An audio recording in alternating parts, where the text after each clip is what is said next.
Welcome back to the Our Life podcast. I'm super excited that you decided to come back. Hey, how are you? That's good. Hallelujah. I'm glad y'all are here. Hallelujah. Glory be to God. There's a story that I kind of want to talk about to start us off. We know it. It's about I think it was a tortoise, a turtle, and was it a rabbit? I think that's the only thing that jump up and down. Rats don't do that, right? Right.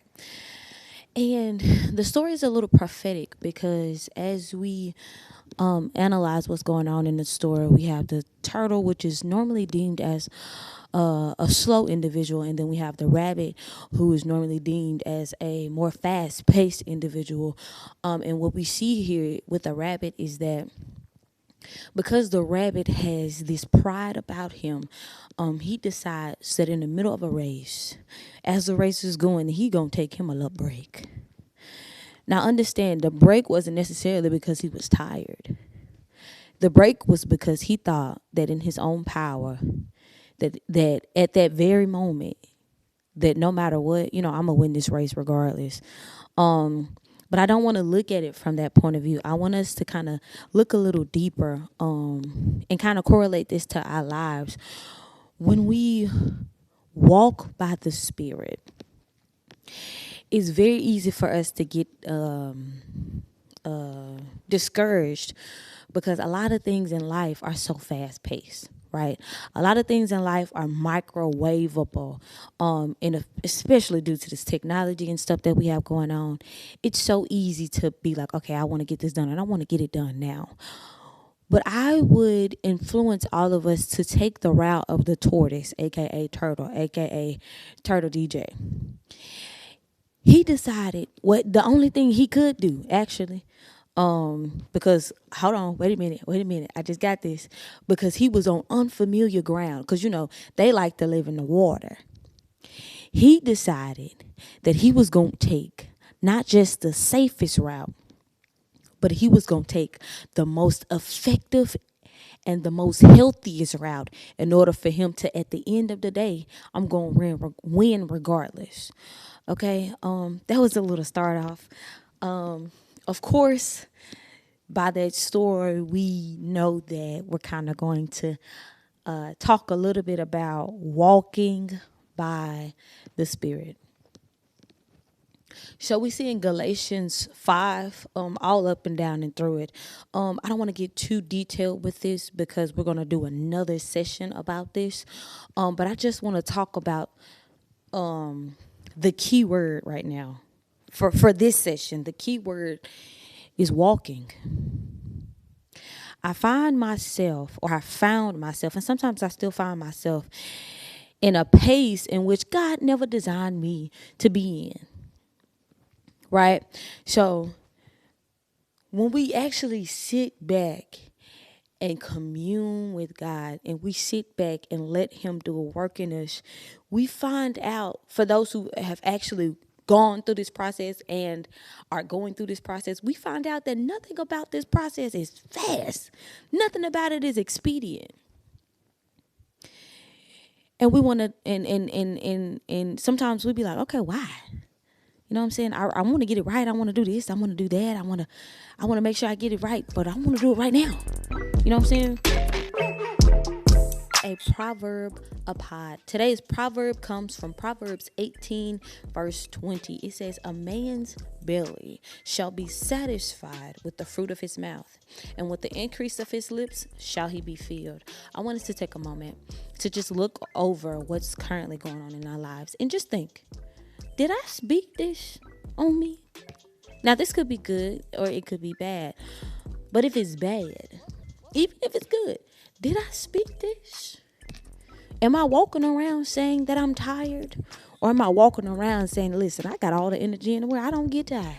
Kevin Gates, I don't get tired. Am I walking around saying I don't have time for this? Or am I walking around with patience? Am I walking around saying, look, I don't feel good? Or am I walking around saying healing is the children's bread? I want us to just decide from now on to just take authority over our words and begin to speak those things that are not as though they were. But when you speak these things, make sure they're coming from a posture and a character of God's words. Hey, I'm your girl, Dr. Talisa Franklin. I am inviting you to follow me on all social media outlets. Why? Because you want to stay informed with all things positive that's happening in my community at Dr. Talisa Franklin on all platforms, or just go to my website, www.talisafranklin.com. Unlock your vision with Trend Media Studio. Are you ready to elevate your brand and tell your story like never before? At Trend Media Studio, we offer a full production media services that bring your ideas to life, whether it's captivating videos, stunning photography, or dynamic content creation. Our talented team is here to make your vision a reality. Contact us today at 901-281-6337 for more information, and let's create something amazing together. Join the ranks of satisfied clients who trust Trend Media Studio to transform their concepts into powerful visual narratives. Your story deserves to be seen. Let us help you share it with the world.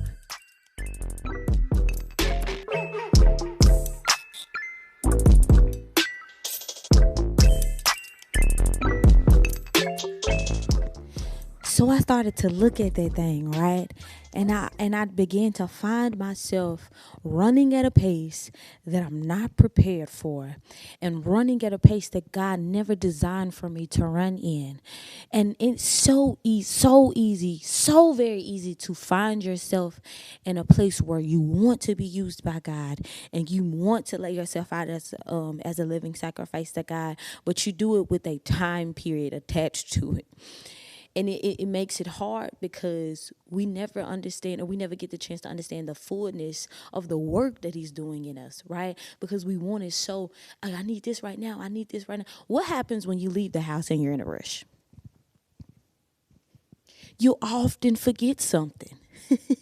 You often leave the house ill prepared. You often leave the house halfway done up. You often leave the house and you never get a chance to go do exactly what it is that you're trying to do, because something is going to always be missing. There's something else. I always find myself, because I'm one of those people that I pray them dangerous prayers, right? I'd be like, all right, come on, set a fire to everything that's not like you, because I don't really got time to be dealing with this stuff. I don't want to deal with it, and I know it's going to be hard to try to get through it or get past it, but I need you to do it right now, because what we not going to do, I don't like to be embarrassed, right? You know what I'm saying? I'm not easily embarrassed, because I used to be an embarrassing like I used to trip and fall. Like, why would you do that? But that's how I used to be. So now I'm not necessarily easily embarrassed, but what we not finna do is be embarrassed and people see it. Maybe I need to work on it. Maybe I don't. Maybe it's just the attitude that I have. But no one necessarily likes to be embarrassed. So me, I'm like, okay, all right, Lord. You know what I'm saying? Come on. Psalms, I think it's 139. Search me. Search my heart, search my mind, search my spirit, search my soul, and anything that's not like you, come on, go and take it out. I know it's going to hurt a little while or a long while, depending on, if I want to go through it for real or not, or if I'm just talking. I pray different prayers like that, and I often find myself in a predicament where he begins to show me, and I be like, hold on, wait a minute, God, wait a minute, hold on. Give me some grace, doggone it. Like, hey, hold on, wait a minute. I can't be this bad. Ain't no way I'm this bad. Jesus, I need help. And it becomes overwhelming. I actually was praying on my way here. I was like, Lord, dang, what'd I say? Oh, yeah. I was like, Lord, how can I got so much stuff that needs to be altered. I got so much stuff that needs to change. I got so much stuff that needs to be shifted. I got so many things that I need to work on. How do I work on all of them at the same time? It's overbearing. It's overbearing because I want to run through all of it. I want it now, actually. I want to see the presence of the Lord now. I want to see his glory now. But guess what happened? when those two sons decided that they wanted to see a glory that they were not prepared for. They sent up strange incense, and because it was unfamiliar, they died right there. Because they were not prepared to give God their everything. Because they were not prepared for the glory or the greatness that they were trying to see with their unfamiliar worship, with their ill preparedness. They died right there on the spot. How many times or how many opportunities have we had to be prepared? And because in that very moment, we lacked the ability to know and to do the things that we should already know and know how to do, that spiritually, we were in default. And not even in default, that spiritually, we were in lack. Spiritually dead.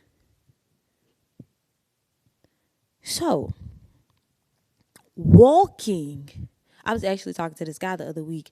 I was like, walking actually is one of the best words that God could have used when explaining what to do by the Spirit. Because nothing about this race is a sprint. unless God tell you to get up and go. But nothing about that is a sprint, because even when God tells you to get up and go and you want to immediately be obedient, there is preparation that goes into get up and go. So that's actually all we're going to get into today. We'll come back and talk about walking by the Spirit. Because if we're going to talk about spirit and truth worship, we also have to talk about what the opposite of spirit and truth is. And that's flesh and lies. So that's going to be a whole nother session. Thank you guys for being here. I'm super excited that you still decide to come back after episode.